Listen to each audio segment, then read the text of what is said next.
컷. 1등급이 85점, 2등급이 76점, 3등급이 65점. 85, 76, 65.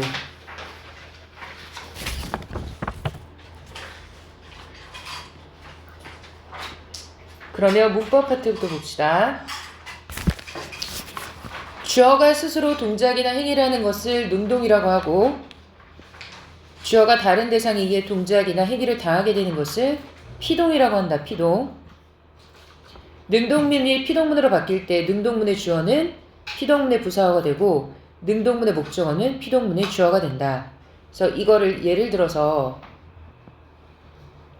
써볼게. 모기가 우주를 물었다. 능동문이지? 그 다음에 얘를 피동문으로 바꾸게 되면 우주가 모기에게 물렸다. 이렇게 되지. 그러면 능동문의 주어는 피동문의 부사어가 되고 능동문의 주어는 피동문의 부사어가 되고 능동문의 목적어는 피동문의 주어가 된다. 이렇게 된다는 거지. 피동은 크게 피동사 피동과 뭐뭐 어지다 피동으로 나눠진다. 피동사 피동은 파생어의 피동사를 이해한다라고 해 파생적 피동이라고 부르기도 하는데, 피동사는 능동사 어간을 어근으로 하여 피동 전미사 이희리기가 붙어서 만들어진다. 이때 건반을 누르다가 눌리다로 바뀌는 것처럼 동사의 불규칙 활용 형태로 나타나는 경우도 있다. 그러나 모든 능동사가 피동사로 파생될 수 있는 것은 아니다. 던지다, 지키다와 같이 어간이 이모음으로 끝나는 동사의 경우에는 피동 전미사가 결합하기가 어렵고, 만나다, 싸우다와 같이 대칭되는 대상이 필요한 동사 알다나 배우다와 같이 주체의 지각과 관련된 동사는 피동사로 파생되지 않는다. 예외적으로 뭐뭐 어지다 피동은 동사의 어간의 보조적 연결음이 어의 보조동사 지다가 결합한 뭐뭐 어지다가 붙어서 이루어지는데 이를 통사적 피동이라고 한다. 그래서 아까 종류가 위에 보면 파생적 피동이 있었고 통사적 피동 두 가지가 있다는 거지. 동사의 어지다가 결합하면 피동의 의미를 나타내지만 형용사의 어지다가 결합하면 동사가 되어 상태의 변화를 나타낼 뿐 피동의 의미를 나타내지 않는다. 15세기 국어에서도 피동 표현이 사용되었다. 파생적 피동은 능동사 어간을 어근으로 하여 피동 전미사 이희리기가 붙어서 만들어졌는데, 이때 리을로 끝나는 어간에 피동 전미사 이가 결합하면 이어졌지 않고 분철하여 표기하였다. 분철이랑 연철이 무슨 말인지 알지? 이어 적는 게 연철이고 이어 적는 게 연철이고 끊어서 적는 게 분철입니다. 통사적 피동은 보조적 연결음이 어와 보조동사 디다가 결합한 어지다가 사용되었다. 한편 15세기 국어에는 피동 전미사가 결합하지 않고도 피동의 의미를 나타내는 동사가 현대 국어보다 많이 존재했다. 자, 그러면 11번에 적절하지 않은 것을 고르시오라고 되어 있는데 답은 2번이지. 소리가 작아지다가 피동의 의미가 아니지, 그치? 소리가 작아지다가 당한다는 의미가 아니잖아. 그래서 답이 2번입니다. 12번에 적절하지 않은 것을 고르시오라고 되어 있는데 12번의 답은 5번입니다. 자, B와 D는 모두 피동 전미사를 사용하지 않았으므로 통사적 피동에 해당하는군 이라고 되어 있는데, 지금 D 같은 경우에는 뭐뭐 어지다라고 해석이 되니까 어지다가 결합한 거니까 통사적 피동문이 맞아. 그런데 B 같은 경우에는 어지다가 결합된 게 아니지.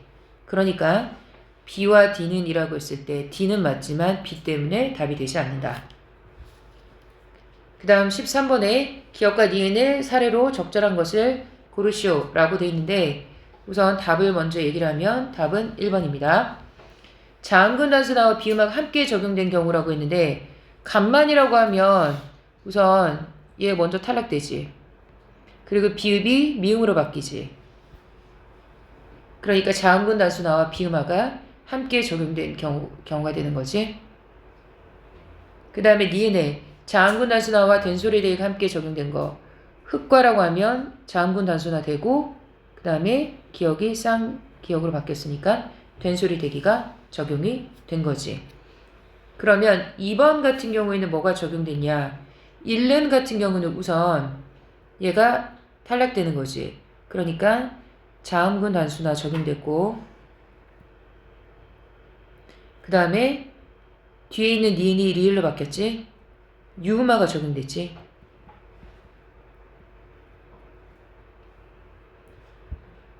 그 다음에 읍고 같은 경우에는 지금 누가 리을이 없어졌지. 그래서 자음군 단수나 적용됐고 그 다음에 피읍이 비읍으로 바뀌었지. 음절의 끝소리 규칙 적용됐지. 그 다음에 기억이 쌍기억이 됐으니까 된소리 대기. 이렇게. 그 다음에 덥지 같은 경우에는 얘가 1차적으로 비읍으로 바뀌지. 그러니까 음절의 끝소리 규칙. 그리고 지읒이 쌍지읒이 됐으니까 된소리 대기. 발키어 같은 경우에는 기억이 히읗과 만나서 크가 됐으니까 축약. 거센 소리 대기지. 자, 밟는에서는 우선 자음군 단수나가 일어나지. 자음군 단수나. 그 다음에 비읍이 미음으로 바뀌었지. 음절의 끝소리 규칙.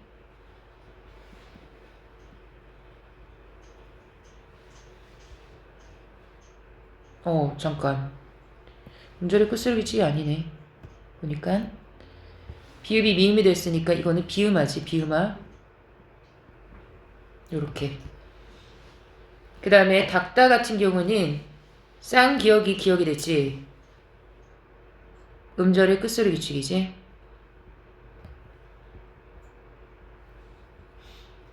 그리고 디귿이 쌍디귿이 됐으니까 된소리 대기. 절머 같은 경우는 뭐가 일어나냐면 그냥 미음이 이어서 발음됐지. 연음만 일어서 연음. 그냥 연음이야 연음. 그 다음에 짤지 같은 경우는 탈락됐으니까 자음군 단수나 그리고 된소리 대기. 요렇게. 그래서 답이 1번입니다.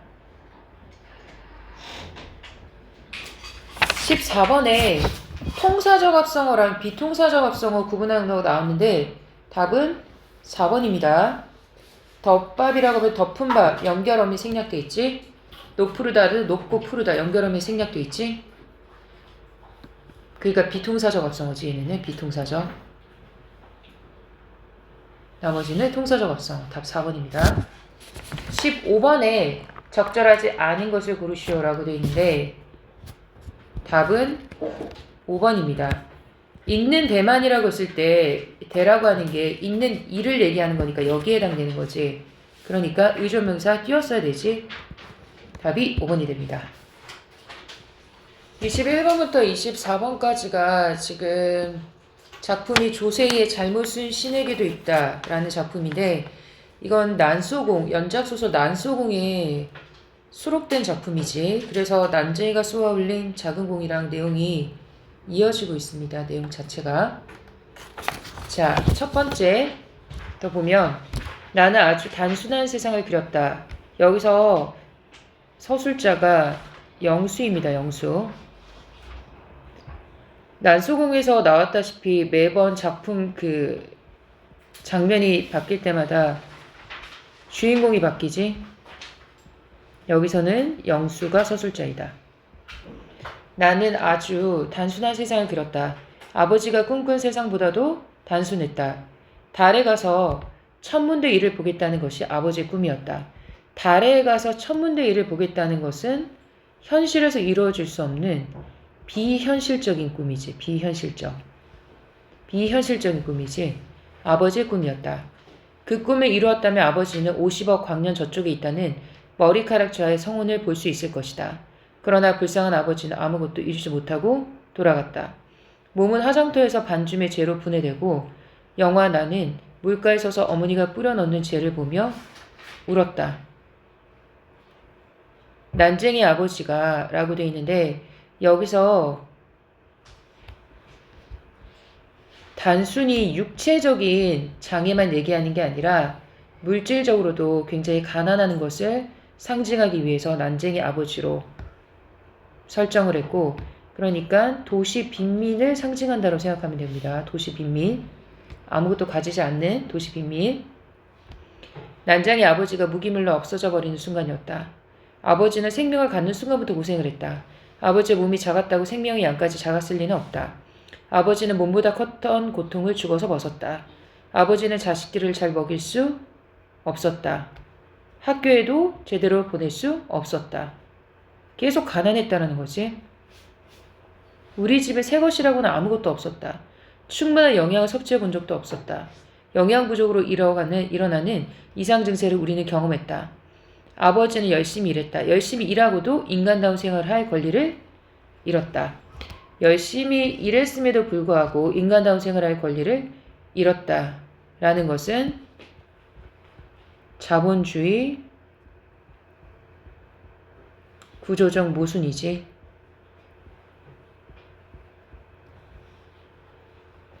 그래서 말년의 아버지는 자기 시대에 대해 앙심을 품고 있었다. 아버지 시대의 여러 특성 중 하나가 권리는 인정하지 않고 의무만 강요하는 것이었다. 아버지는 경제, 사회적 생존권을 찾아 상처를 아물리지 못하고 공장 굴뚝에서 떨어졌다. 죽었다는 뜻입니다. 아버지가 사망했다는 거야. 그러나 아버지는 따뜻한 사람이었다. 아버지는 사랑의 기대를 걸었었다. 아버지가 꿈꾼 세상은 모두에게 할 일을 주고 일한 대가로 먹고 입고 누구나 다 자식을 공부시키며 이웃을 사랑하는 세계였다. 그 세계의 지배계층은 호화로운 생활을 하지 않을 것이라고 아버지는 말했었다. 인간이 갖는 고통에 대해 그들도 알 권리가 있기 때문이라는 것이었다. 그곳에서는 아무도 호화로운 생활을 하려고 하지 않을 것이다. 여기서 말하는 세계가 아버지가 꿈꾸는 세계지.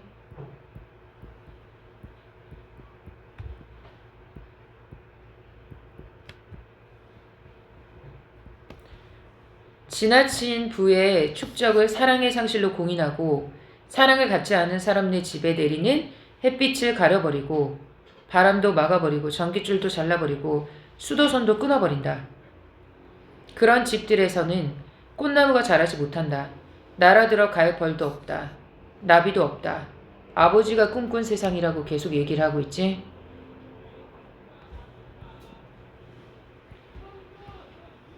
아버지가 꿈꾼 세상에서 강요되는 것은 사랑이다. 사랑으로 일하고 사랑으로 자식을 키운다.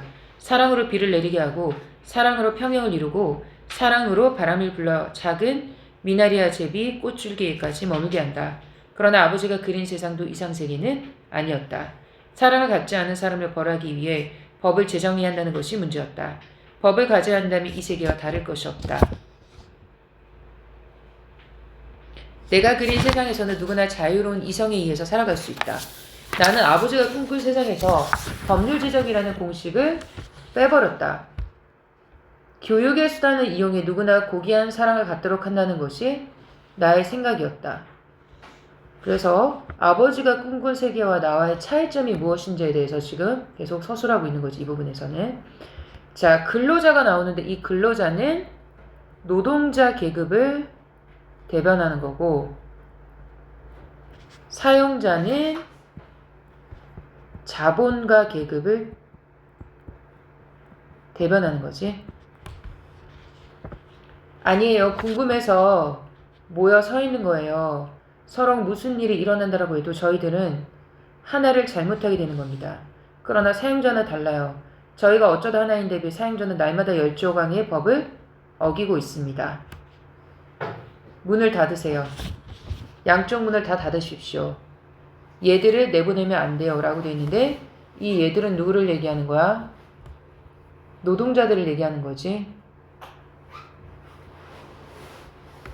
영수를 당분간 내보내지 말아요. 네. 큰오빠가 뭘 잘못했어? 잘못한 거 그 집 아이야.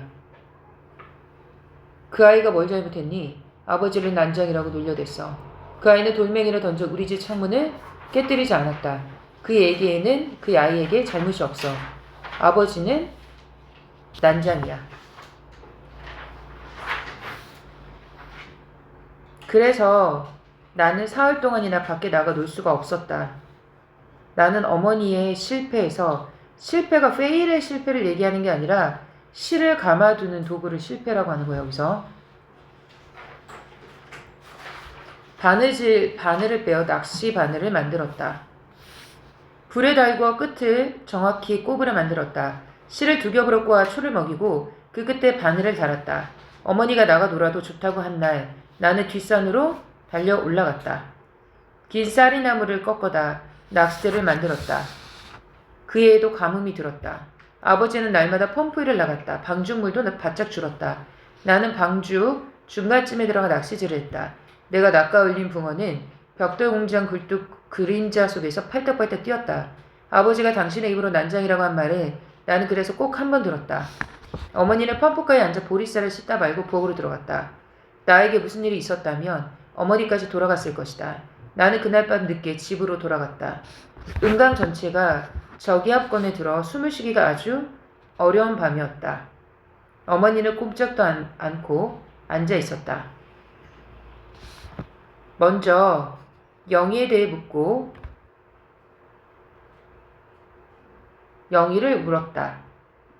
어머니는 영희에게 했던 것처럼 영희에게 여자가 가져야 할 가족과 가정에 대한 전통적 의무가 어떤 것인지를 이야기하고 싶어 했다. 영희가 얼마 동안 고생을 하게 될지 나는 알 수가 없었다. 영희의 흰 원피스는 그날로 더러워졌다. 왜냐면 밤새 투쟁을 했으니까.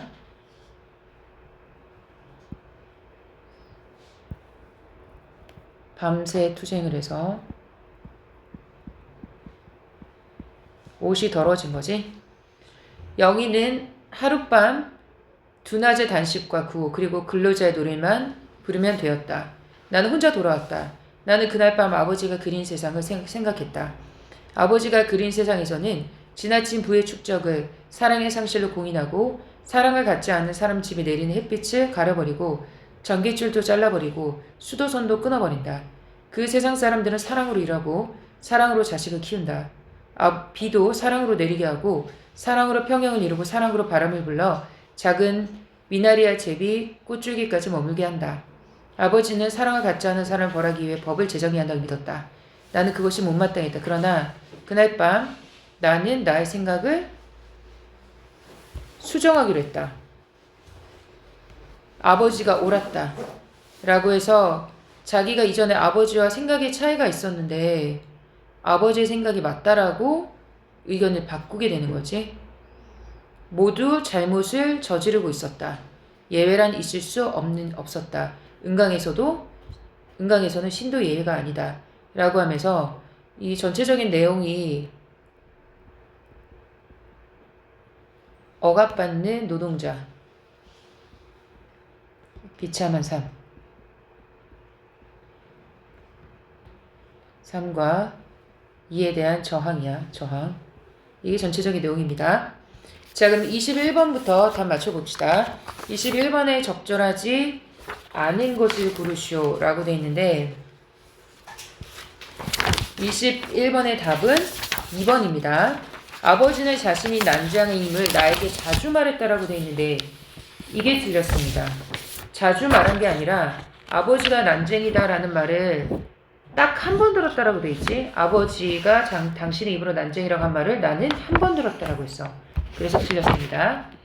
22번에 적절하지 않은 것을 고르시오라고 되어 있는데 22번의 답은 4번입니다. D는 근로자와 사용자의 잘못을 비교할 잘못의 원인이 근로자가 아니라 어디에 있다라고 했어? 사용자에게 있다. 틀렸습니다. 그다음 23번에 적절한 것을 고르시오. 답은 1번입니다.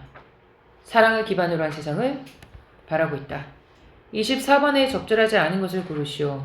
답은 3번이지. 달에 가서 천문대를 보겠다는 비현실적인 꿈을 누구나 고귀한 사랑을 갖도록 한다는 실현 가능한 꿈과 관련지인 것은 현실에서 이상세계를 보여줄 수 없지. 실현되지 않았지, 이상세계가. 이 부분이 틀린 거지. 그래서 답이 3번입니다. 가 작품의 제목을 보면 김춘수의 여름밤의 꿈입니다. 김춘수의 여름밤의 꿈. 그래서 얘는 지금 어떤 내용을 다루고 있느냐. 앞부분에 보면 저녁 한동안 가난한 시민들의 살과 피를 데워주고 밥상머리에 된장찌개도 데워주고 아버지가 식후에 석간에 있는 동안 아들이 식후에 이웃집 라디오를 엿드는 동안 그럼 누가 데워주고 누가 계속 데워주는 건지 대상을 찾아야 되겠지? 연탄이지, 연탄. 연탄가스는 가만가만히 쥐라기의 지층으로 내려간다 라고 되어 있는데, 그래서 앞부분에서는 연탄이 가난한 사람들에게 생계를 유지하도록 도와주고 그리고 따뜻한 온기를 주고 있다라는 것을 이야기하고 있습니다. 앞부분에서. 그날 밤 가난한 서울의 시민들은 꿈에 볼 것이다. 무엇을 보게 될 거냐면 날개에 산호빛 발톱을 달고 앞다리에 3개나 새끼 공룡의 손을 달고 서양 어느 학자가 띠리리리라고 불렀다는 쥐라기의 새와 같은 새가 한 마리 연탄가스에 걸린 서울의 겨울에 제일 낮은 지붕 위에 내려와 있는 것을 이라고 얘기하고 있지, 그치? 그래서 지금 꿈에 뭘 보는 거냐면 이걸 본다라는 걸 얘기하고 있지. 이걸. 그럼 이거 전체적인 내용이 어떤 거야? 여기서 말하는 얘가 나와 있지? 시조새지, 시조새. 시조새라 불렀다는 쥐라기의 새와 같은 새가 한 마리 연탄가스에 걸린 서울의 겨울에 라고 되어 있는데, 연탄가스에 걸린 서울의 겨울이라고 했으니까 이거는 힘겨운 현실을 보여주는 거겠지.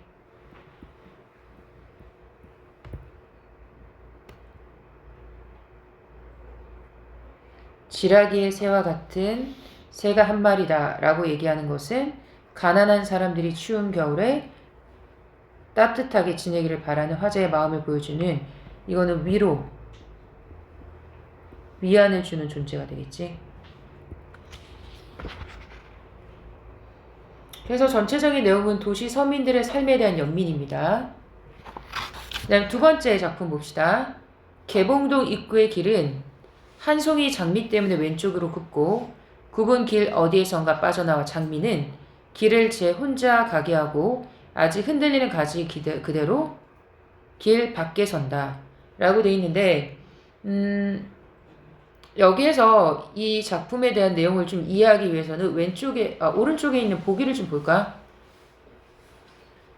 나를 보며 나의 화자는 현대의 문명을 상징하는 개봉동과 그곳에 종속되지 않고 순수한 생명을 지니고 있는 장미다라고 하면서 힌트를 주고 있지?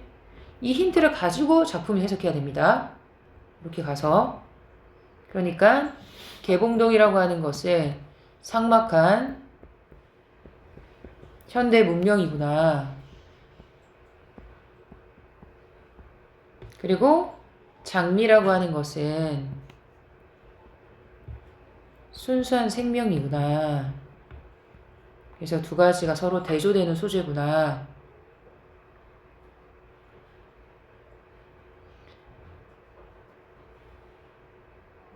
라는 것을 파악하고 길을 제 혼자 가게 하고 아직 흔들리는 가지 그대로, 흔들리는 가지다라고 얘기를 했는데 장미가 지금 흔들리는 가지다라는 것은 이런 삭막한 현대 문명에 의해서 상처를 받게 된다라는 것을 알 수 있고, 그대로 길 밖에 선다라고 돼 있지. 그대로 길 밖에 선다. 변화시키지 않고 그대로 쓰니까 장미가 삭막한 도시 문명에 휩쓸려지 않았다라는 것을 알 수 있습니다. 그래서 장미의 어떤 순수함을 보여준다.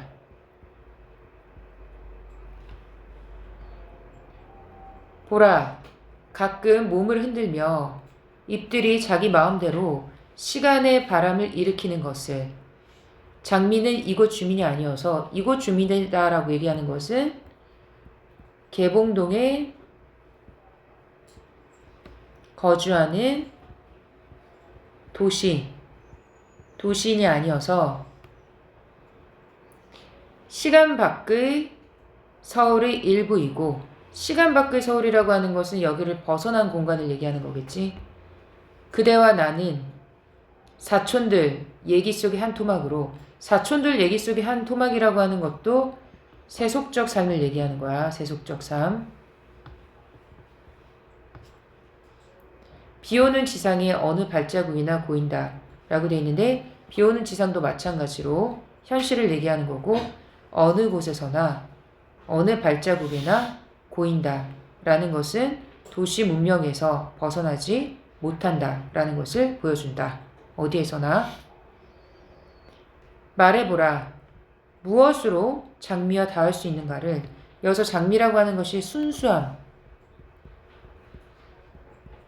그리고 생명력을 얘기하는 거니까 무엇으로 닿을 수 있을까? 저 불편한 의문, 저 불편한 비밀의 꽃. 순수함을 찾을 수 없는 현실이지. 비밀의 꽃이라고 하는 것은 장미의 어떤 신비로움을 얘기하는 거고, 장미와 닿을 수 없을 때, 장미와 닿을 수 없다라는 것은 순수한 삶을 회복하지 못할 때. 두드려보라. 개봉동 집들의 문은, 개봉동 집들의 문, 현대인의 삶이니까 어느 곳이나 열리지 않는다는 말은 단절됐다, 고립됐다 라는 것을 보여주고 있지. 그래서 장미와 같은 순수한 삶을 소망하는 것이 전체 주제입니다. 그러면 가와 나의 공통점을 고르시오 라고 되어 있는데 답은 1번이지. 자, 도치라고 하는 것은 문장의 순서를 바꾸는 걸 얘기하는데, 지금 가 작품부터 도치를 찾아보면 여기 그날 밤 가난한 서울의 시민들은 서술을 먼저 얘기했지. 꿈에 볼 것이다. 얘네를 본다라고 해서 설명이 들어가야 되는데 꿈에 볼 것이다가 먼저 나왔으니까 목적어가 뒤로 빠져버렸지. 그래서 도치법에 해당하는 거지. 나에서도 보라. 서술어가 먼저 나왔지. 무엇을 봐야 되는 것인지가 뒤에 나왔지. 이게 도치법입니다. 문장의 순서를 바꾸는 거. 그래서 강조하는 것. 26번에 적절한 것을 고르시오 라고 되어 있는데 26번의 답은 4번입니다. 화자의 상상을 시각적으로 나타내는 거고, 꿈, 니은은 대상이 이질적 속성을 지니고 있다. 이질적은 different, 다른 속성을 지니고 있는 거지. 누구랑 누구가 이질적이야? 장미랑 개봉동. 이질적 속성이지. 27번에 적절하지 않은 것은 답이 5번입니다. 개봉동 집들의 문을 두드려도 어느 곳에나 열리지 않는다. 단절된다는 거지. 현대 문명의 발전과 본연의 모습을 잃지 않고 살아가는 삶이 공존한다라는 것과 상관이 없습니다. 그래서 답이 5번입니다. 가작품 봅시다. 관서 명승지를 왕명으로 보냈다라고 되어 있으니까 지금 왕이 명령을 해서 여기에 오게 됐다는 뜻입니다. 행장을 뿌리니 칼 하나뿐이다. 연조문 나가서 모아국에 넘어드니 라고 하면서 본인이 지금 어디를 가게 됐는지 서울 서대문 밖에 있는 문 지나서 모아국에 넘어드니 라고 하면서 여정을 얘기하고 있습니다. 어디로 가게 됐는지. 임지로 가고 싶은 마음에, 임지라고 하는 것은 임무를 받아 근무하는 곳이야. 근무지야, 근무지. 근무지로 가고 싶은 마음에 고향을 생각하겠느냐. 생각할 시간이 없다. 서리법. 고향을 생각하지 않는다. 벽지에서 말 갈아타서 임진의 배 건너 천수원. 이거 다 여정입니다. 여정. 어디 가고 라고 하면서 굉장히 속도감 있게 전개하고 있지. 관동별곡 앞부분이랑 좀 비슷합니다. 속도감 있게 전개하고 있다. 거기서 무슨 일이 있었는지 나 생략하고 있다. 개성이라고 하는 곳은 망국이라 망한 나라다. 왜? 망한 고려의 수도니까. 만월대라는 거 시조에서 들어봤지? 만월대도 추초로다. 들어봤지? 고려 왕조의 궁궐터. 만월대도 보기가 싫다. 왜냐면 나라가 망했으니까. 나라가 망한 것과 관련된 사자성어 뭐 있어? 맥수지탄 있지? 황주는 전쟁터다. 가시덤불이 우거졌다. 석양이 직원을 이제 시간이 흘러서 석양이 직원을 채찍으로 재촉해 구현원을 넘어드니 또 다른 여정. 생양관 비스게 버들까지 푸르다 라고 해서 이 버들이라고 하는 것은 계절적 배경이 봄이다라는 것을 알려주고 있지. 그 다음 어디로 갔어? 제송정 돌아들어 대동강을 바라보니 계속 여정을 얘기합니다. 심리의 물빛과 안개 속 버들가지는 위아래로 엉기었다 라고 하면서 어떤 대동강의 광활함을 보여주고 있지. 광활함. 심리나 된다라고 했으니까. 춘풍이 야단스러워서 화선이라고 하는 것은 배지. 배를 비스듬히 보니 노그용상 빗기 앉아 가냘픈 손으로 검은 걸 짚으며. 이거 다 이제 여성을 얘기하는 거지. 노그용상이라고 하는 거. 그리고 붉은 입술 흰 이. 이거 사자성어로 단순 호치라고 합니다. 단순 호치. 채령곡을 부르니 신선이 연잎 배 타고 옥빛강으로 내려오는 것과 같다 라고 하면서 비유적 표현을 쓰고 있지. 슬프다. 나란 일이 신경 쓰이지만 풍경에 어찌하겠느냐 라고 해서 이 부분이 서로 내적 갈등이 일어나는 부분입니다. 관동별곡과 좀 비슷하지? 본인이 공직자로서 해야 될 일과 풍경을 감상하는 것 사이에서 어떤 것을 해야 될지. 빨리 임지에 가야 하지만 아름다운 경치를 즐기는 경치를 즐기고 싶으니까 그 사이에서 지금 갈등하고 있습니다. 그 다음에 연광정 돌아들어서 부병루에 올라니 능라도 꽃다운 풀과 금수산 안개 속 꽃은 봄빛을 자랑한다 라고 하면서 계속 여정에 대해서 이야기하고 있습니다. 천년 평양의 태평 문물은 어제인 듯 하다마는 풍월로 꿈끼어 칠성문을 돌아다니 다 여정입니다. 단출한 무관차림에 객흥은 어떠하냐? 객흥 나그네의 흥치는 어떠하냐? 누대도 많고 강과 산도 많건만은 백상루에 올라앉아 천천강을 바라보니 계속 이거 다 여정입니다. 세 갈래 물줄기는 장하기도 끝이 없구나.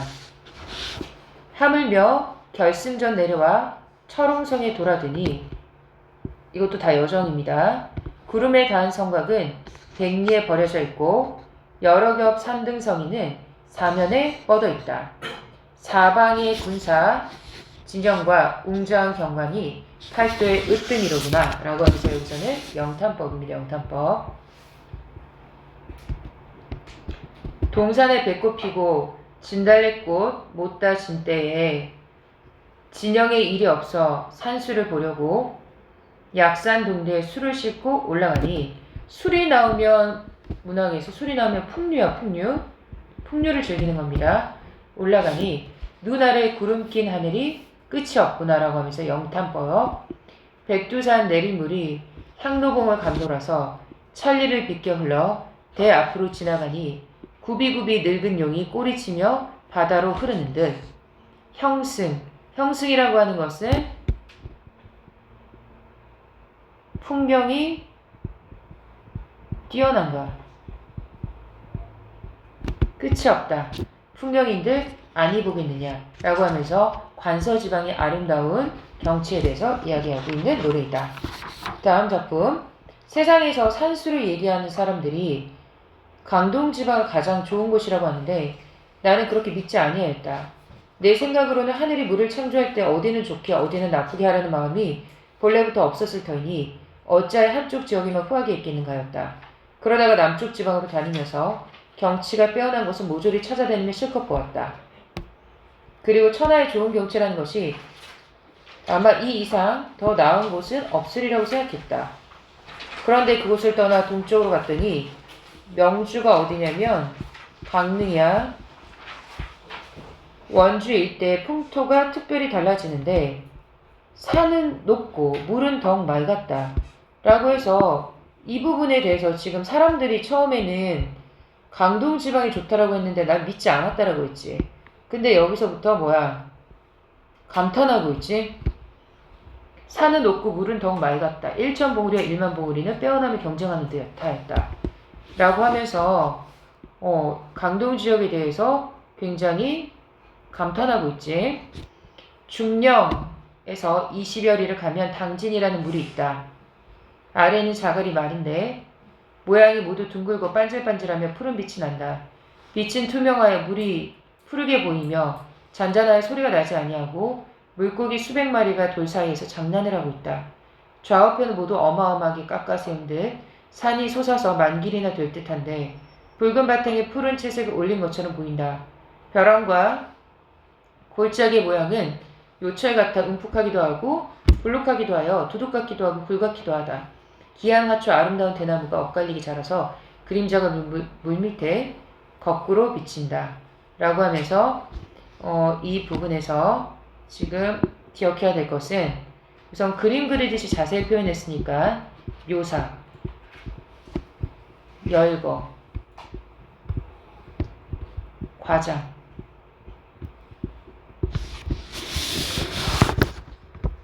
이런 수사법을 썼다라는 거. 이러한 것은 그 대략만을 적었을 뿐이요. 그 기묘하고 수려한 점은 뭐라 형언할 수가 없다. 마침내 끊어진 벼랑 어귀에서 말을 내려 석벽이 있던 자리에서 배를 띄웠다. 배 안에서 사람들이 말을 하며 산골짜기는 모두 메아리를 친다. 휘파람을 불며 노래를 부르고 스스로 만족하면서 놀면서 하루 종일 돌아설 줄 모르고 있었다. 어두운 저녁빛이 먼 데서부터 스며들었다. 그곳이 너무 싸늘하여 오래 머물 수가 없기에 시 한 편을 읽어서 거기에 써놓고 그곳을 떠났다.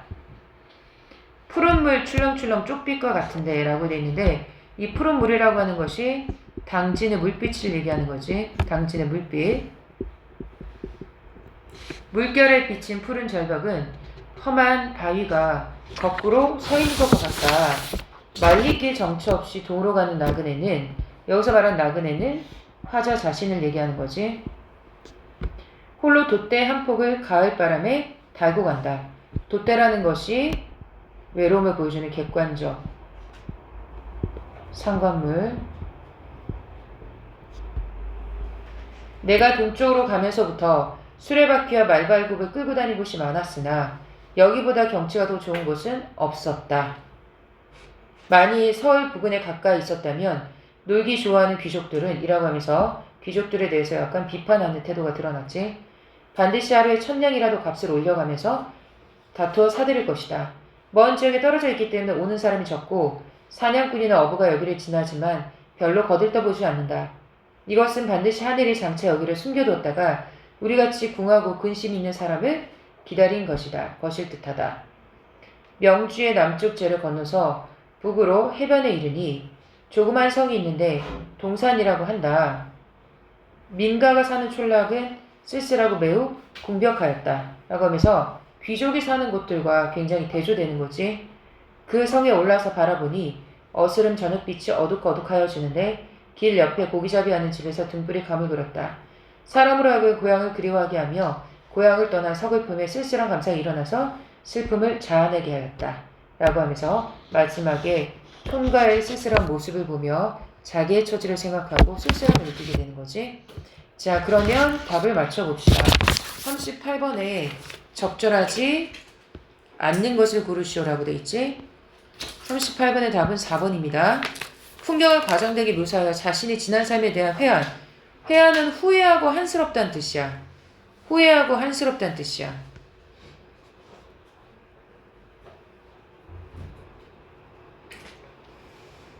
풍경을 과장되게 묘사한 부분도 없고 자기 삶에 대한 회한도 없습니다. 후회하고 한스럽다라고 얘기한 부분도. 나에 대한 설명으로 적절한 것을 고르시오라고 되어 있는데 답은 3번입니다. 과거에 자신이 다니며 보며 보던 곳과 비교하여 일천 봉우리와 일만 봉우리의 풍경에 대한 감흥을 드러내고 있다.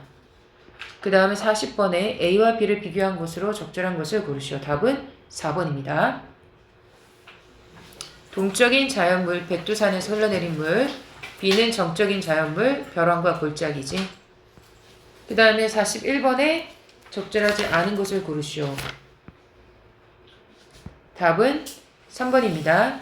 시 한 편에 남긴 정서는 아름다운 경치를 자랑하는 당진은 마른 사람에게 소개할 수 없는 현실에 대한 안타까움을 드러내는 정의에 해당하는 것이겠군 이라고 되어 있는데 현실에 대한 안타까움, 소개할 수 없는 현실에 대한 안타까움 안 나와 있지? 그래서 틀렸습니다. 앞부분의 줄거리를 보면 인물이 우선 나오지. 환경용은 아버지가 상인에게 빌려준 돈을 받아 절강으로 돌아가던 중 서주에서 기생, 옥단을 만나 함께 살게 된다. 기생 어미는 경룡의 재물이 떨어지자 죽이려 한다라고 했으니까 악인이지. 기생 어미가 악인이지. 경룡은 겨우 목숨을 부지하고 떠돌게 된다. 이후 어렵게 살아가던 경룡은 옥단을 다시 만나고 잃었던 재물을 옥단의 기지로 되찾아 절강으로 가려고 한다. 옥단이 답하여 말하였다.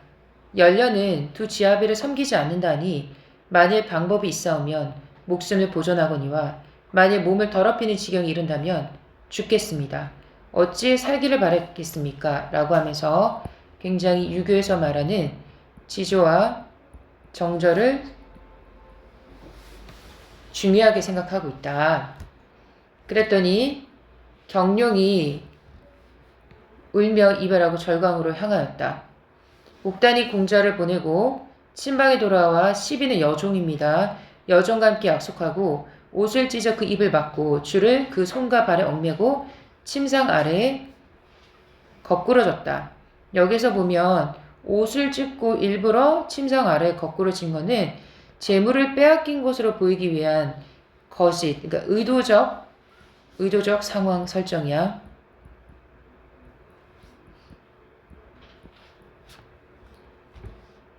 이튿날 기생집의 노복이 경룡의 일행과 말이 없어진 것을 보고 기생어미에게 고하니 기생어미가 취함을 이기지 못하여 머리를 들고 일어나 옥단의 침소에 가서 보니 옥단과 시비가 모두 침상 아래 엎어져 죽은 듯 쓰러져 있었다. 기생어미가 놀라서 구원하니 짐짓 끼어난 채 하면서 말하였다. 내가 어제 공자를 보지 아니하려고 했는데 모친이 지극히 권해서 이렇게 되었으니 누구를 원망하겠느냐. 누구를 원망하겠느냐 사자성어로 수원수구라고 합니다. 공자가 비록 노림에서의 원한을 잊었다라고 하나 여기에서 노림에서의 원한이다라고 하는 것은 아까 기생어미가 노림에서 경룡을 죽이려 한 사건이야.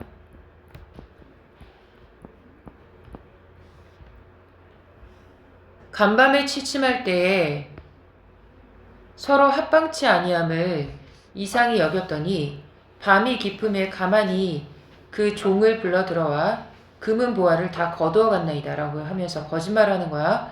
우리를 결박하여 죽이려 하다가 공자가 이를 알고 살렸사오나 첩이 욕범은 가히 원통치 아니하나 집안의 재산을 다 잃었사오니 어찌 통탄치 아니하겠습니까? 첩이 묶일 때 그 약속하는 말을 들으니 우리가 추적할 것을 두려워하여 서주 관청에 머문다가 도망가자 했으니 속히 잡으십시오. 라고 하면서 지금 거짓말을 하면서 기생어미를 서주 관청으로 유인하고 있는 거지. 기생어미가 이웃 사람을 모아서 말을 타고 서주 관청에 이르니 옥단이 갑자기 기생어미를 말에서 끌어내치고 관청 서리와 이웃 사람들이 구하여 말하였다. 그래서 일부러 서주 관청이 부른 거야. 많은 사람들 앞에서 기생어미의 잘못을 까발리기 위해서. 첩이 본래 양갓집 자식으로 부모님을 잃어 의탁할 곳이 없었는데 할미가 이 할미라고 하는 게 기생어미입니다. 나의 자색을 보고 나의 고운 얼굴을 보고 양로로 삼아 여러 사람들에게 값을 취하려 하니 어찌 어미와 딸 사이에 의리가 있겠습니까? 전날에 절광사는 왕경룡이 마침 첩을 보고 흠모하여 수만금을 들여 저를 아내로 맞아 해로하려고 했더니 저 할미가 음모를 꾸며 노름에서 죽이려고 하였습니다. 공자께서 다행히 벗어나 맨몸으로 환영하다가 환영이라고 하는 것은 고향으로 돌아가는 걸 얘기하는 거야. 첩을 사모하여 다시 재물을 가지고 어제 다시 왔었더니 저 할미가 또 재물을 빼앗으려고 하니 공자가 그 비밀을 알고 피하였습니다. 그런데 이 할미가 다시 데리고 와서는 재물도 빼앗고 공자를 죽이려 하였기에 첩이 거짓으로 함께 모의를 하는 듯하여 왔으니 당초 일의 과정을 이웃 사람들이 다 아는 바이니 어찌 거짓을 아릴 수 있겠습니까 하고 통곡하며 그 기생어미를 끌고 송사에 나가려고 하였다.